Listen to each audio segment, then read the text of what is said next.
Assalamualaikum warahmatullahi wabarakatuh. Nah, di video kali ini saya mau berbagi sedikit pengetahuan ya, kenapa kok seal krek as bocor terus ya. Ada dua faktor masalah kenapa ketika kita melakukan pergantian seal krek as kemudian gak lama bocor lagi. Nah, yang pertama bisa disebabkan oleh di bagian krek asnya ini. Nah, di bagian dudukan ya, dudukan diameter luar dari krek as ini sudah cacat ya, ataupun sudah tidak rata. Kemudian yang kedua disebabkan oleh kruk asnya yang goyang ya, tidak center. Nah, itu penyebab seal krek as cepat bocor di motor matic seperti ini ya teman-teman. Nah, seperti apa cara pengecekan, cara melihatnya? Kalau misalkan kita bisa raba di sini ya, kalau misalkan cacat kita bisa raba di sini, ataupun bisa kita lihat suka ada yang luka ataupun cacat, bisa disebabkan oleh saat pergantian seal. Misalkan dicongkel di bagian sini ya, di bagian asnya ini, itu bisa menyebabkan cacat juga. Nah, yang baik itu ketika kita melakukan pergantian sealnya, kita rusak aja langsung, kita tusuk pakai obeng ya teman-teman. Karena mau diganti juga ya, jadi nggak perlu dicongkel dari pinggir sini, nggak perlu dicongkel di bagian tengah ini. Cukup dirusak saja pakai obeng ataupun pakai baut skrup juga bisa. Kemudian faktor yang kedua itu disebabkan oleh olengnya krek as ini. Cara pengecekannya mudah banget. Kalau misalkan teman-teman nggak punya impact, teman-teman bisa putar businya, lepaskan dulu, kita putar di bagian magnet sebelah kanan ya. Pokoknya sampai memutar aja asnya, pasti kelihatan ada olengnya ya. Nah, kalau pakai impact lebih mudah. Caranya seperti ini. Kita pasang ya murnya. Kemudian tinggal kita putar saja, dan teman-teman bisa perhatikan di sini. Harap diperhatikan ya. Nah, bisa kelihatan olengnya.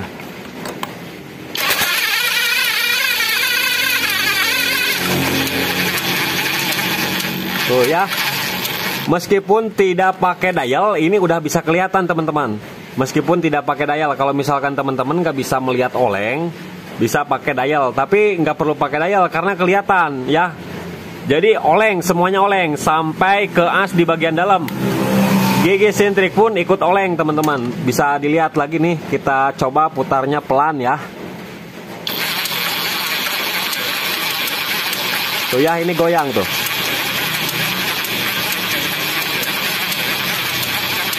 Ini goyangannya parah banget nih teman-teman, parah ya.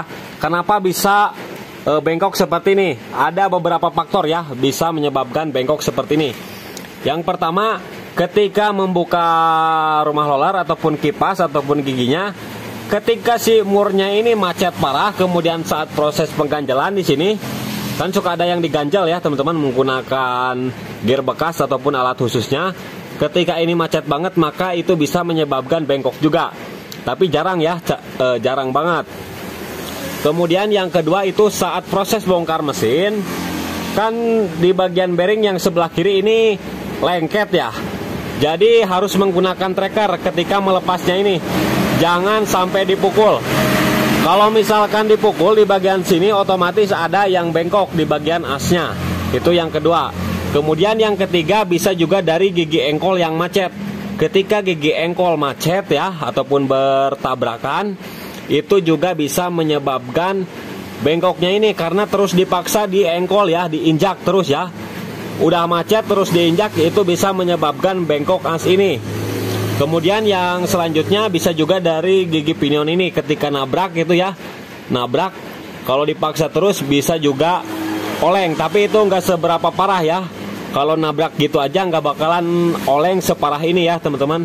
Yang paling juga kipasnya yang rusak kalau misalkan gigi starternya yang nabrak diakibatkan oleh longgarnya dudukan pinionnya itu. Nah, jadi salah satu cara untuk memperbaikinya, yang pertama kalau misalkan kita ada dana, kita bisa ganti kruk asnya ya. Kita bisa ganti kruk asnya satu set. Kalau misalkan nggak ada dana, kita bisa bongkar dulu, kemudian bawa ke tukang bubut, kita luruskan untuk asnya ini. Kalau misalkan juga nggak mau bongkar mesin, ya kita bisa akalin saja, tapi nggak bakalan maksimal kalau kita ngakalin di sini. Kita harus punya dial juga supaya lebih presisi dan akurat ya. Tinggal kita pukul saja, bisa dipukul dari sini. menggunakan palu martil. Kita cari as yang lurus, tapi itu menurut saya nggak maksimal. Jadi yang lebih baik kalau asnya udah seperti ini, kalau dananya lebih bisa kita ganti satu set ataupun bisa kita bongkar, kemudian kita bawa ke tukang bubut untuk meluruskan as yang bengkok ini. Oke, mudah-mudahan video ini bermanfaat.